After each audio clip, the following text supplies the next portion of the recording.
नमस्कार दोस्तों, स्वागत है आप सभी का आपके अपने चैनल द रिटेल इन्वेस्टर में। यहाँ पे मैं बात करने वाला हूँ दोस्तों एक ऐसे फर्टिलाइजर स्टॉक की जहाँ पर इस बात की ओर चर्चा करेंगे कि आखिर इस स्टॉक में तेजी क्यों देखने को मिल रही है। और अगर आप देखें अगर आप देखेंगे ये स्टॉक आज 2-2.5% से आसपास तेजी दिखा रहा है। और इसके पीछे का रीजन है एक रिपोर्ट दोस्तों, जो एक डोमेस्टिक ब्रोकरेज हाउस ने इस स्टॉक को लेकर के रिपोर्ट दी है, जिसमें उन्होंने काफी अच्छी बातें कही हैं। इस स्टॉक को लेकर काफी पॉजिटिव अपना रिव्यू दिया है। तो जानने की कोशिश करेंगे कि ऐसा क्या है, क्या पॉजिटिविटी है और यहाँ से किस कारण आपको स्टॉक में शायद तेजी देखने को मिल सकती है। ठीक है, वीडियो को अंत तक देखिएगा, बहुत इंफॉर्मेटिव, बहुत ही एजुकेटिव होगी। लेकिन आगे बढ़ने से पहले अगर आप इस चैनल पहली बार आए हैं, सब्सक्राइब का बटन दबा दें, वीडियो अच्छी लगती है लाइक जरूर कीजिएगा।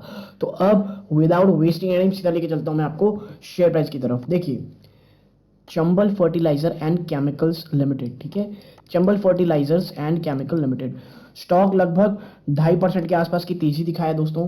ठीक है, आप अगर यहाँ देखेंगे तो आप पाएंगे कि पिछले एक महीने में स्टॉक जहां था लगभग वहीं पे है दोस्तों, ना ये नीचे आया है ना ये ऊपर गया है। पिछले 6 महीने की बात करेंगे, स्टॉक ऑलमोस्ट मोर देन 12.5% गिरावट दिखाया है। आप ईयर टू अभी देखेंगे तो ये जो एक कंसोलिडेटेड फेज था इसका ना, आप ये देखिए, ये जो एक था, जैसे ही ये सपोर्ट टूटा स्टॉक एक बड़ी गिरावट दिखाया और अभी इनके बीच में चल रहा है। तो यहां से आगे क्या, तो देखिए इसको लेकर के ना काफी अच्छी रिपोर्ट निकाली domestic brokerage house Prabhudas Lilladher ने। आप देखें, chemical Chambal fertilizer reported result below our and conscious estimate, primarily led by a one-time loss of 2.4 billion rupees in the PNG fertilizer business। ठीक है, जो चंबल फर्टिलाइजर दोस्तों, उसके Q2 के नंबर जो आए थे वो आप कह सकते हैं निराशाजनक रहे थे। और पहली बात ये कही कि इसके पीछे का बड़े बड़े रीजन क्या थे। और देखिए उसमें सबसे पहला रीजन ये था कि भाई जो एक वन टाइम लॉस पे किया गया था 2.5 बिलियन रुपीज, 2.4 बिलियन रुपीज का पीके फर्टिलाइजर बिजनेस का। दूसरा, incremental interest cost of 0.6 billion rupees due to increase subsidy outstanding from the government. ठीक है, देखिए आपको पता होगा जब प्रॉब्लम्स आती है ना दोस्तों तो एक साथ आती हैं, और यही हाल चंबल फर्टिलाइजर का हुआ है कि भाई वन टाइम लॉस हुआ पीके फर्टिलाइजर बिजनेस में, फिर जो इंक्रीमेंट हो गया, जो इंक्रीमेंट इंटरेस्ट कॉस्ट आया लगभग 0.6 बिलियन रुपीस का, किसके कारण, जो गवर्नमेंट की जो आउटस्टैंडिंग सब्सिडी बढ़ने के कारण। उसके बाद lower than expected share of profit from जीवी, जो ज्वाइंट वेंचर के साथ जो कह लीजिए उन्होंने जो ज्वाइंट वेंचर किया था उसमें कह लीजिए जो प्रॉफिट आना था उससे काफी कम प्रॉफिट आया। और ये कितना कम था, 58% down year on year to 350 million rupees, यानी 58% कमी आई थी ईयर ऑन ईयर पूरे कह लीजिए प्रॉफिट में जो ज्वाइंट वेंचर थी।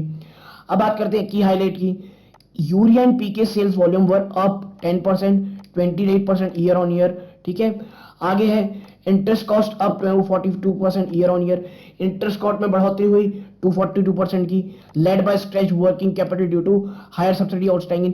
देखिए ये जो सब्सिडी है ना, ये बहुत प्रॉब्लम पैदा करती है दोस्तों कंपनीज के लिए। और देखिए सब्सिडीज का शिकार बैंकों में कौन हुआ था, बंधन बैंक। यहाँ पे कौन हो रहा है, तो आप देखिए तो चंबल फर्टिलाइजर। उसके बाद है कैपेसिटी इंक्रीज फॉर अपकमिंग 10, ये जो कैपेसिटी में इंक्रीज किया गया आने वाले समय के लिए। ठीक है, और आप देखें project likely to come up in first half financial 26। ठीक है, आगे है capex for 10 project now stand at 16.45 billion rupees against 11.7 billion rupees. ठीक है, जो 10 प्रोजेक्ट है इसमें इन्होंने जो अपना आप कह सकते हैं जो इन्वेस्टमेंट है, कैपेक्स इन्वेस्टमेंट है, उसे बढ़ा दिया है। यानी आप कह सकते हैं जो भी निगेटिविटी थी वो पीछे जा चुकी है।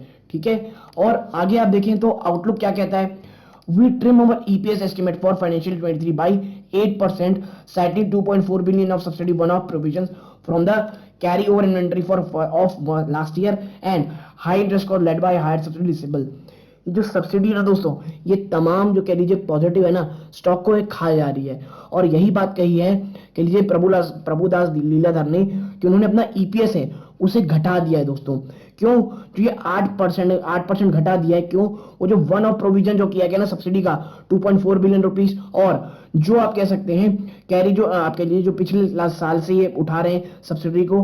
और इसके साथ साथ दोस्तों जो आने वाले समय में एक बड़ा हायर इंटरेस्ट कॉस्ट आने वाला है उसको लेकर के चिंतित हैं। while we reduce our estimate for financial 24-25 by 4% 14% respectively due to delay in 10 project by almost a year। और जो 10 प्रोजेक्ट है ना दोस्तों, ये इस कंपनी कह लीजिए जो चंबल फर्टिलाइजर है उसके लिए बहुत इंपॉर्टेंट है। और वो जो प्रोजेक्ट है वो 1 साल से डिले हो गया है और ये बहुत निगेटिवली इम्पैक्ट कर रहा है इसके बिजनेस को। और यही कारण है कि जो ब्रोकरेज हाउस है इसमें काफी हद तक आप कह सकते हैं चिंताजनक है। लेकिन मैं एक चीज कहूँ दोस्तों, नेगेटिविटी प्राइसिंग हो चुकी है 300 का इमीडिएट सपोर्ट है इसके पास। मुझे लगता है 300 को तोड़ना स्टॉक के लिए काफी मुश्किल होगा दोस्तों, ठीक है। और मैं ये कहूंगा चंबल फर्टिलाइजर के अलावा बहुत अच्छे अच्छे स्टॉक है दोस्तों जो आपके सामने है। अगर आप इसमें निवेश करना भी चाहते हैं, निवेश होना भी चाहते हैं, तो मुझे लगता है कोई बड़ा अमाउंट इसमें निवेश करने से आपको बचना चाहिए दोस्तों। तो यदि आपको ये एनालिसिस पसंद आई हो, वीडियो को लाइक करके चैनल को जरूर सब्सक्राइब कीजिएगा। यहाँ तक जुड़े रहे इस बात का बहुत बहुत धन्यवाद। ये इस वीडियो का अंत है। जय हिंद दोस्तों।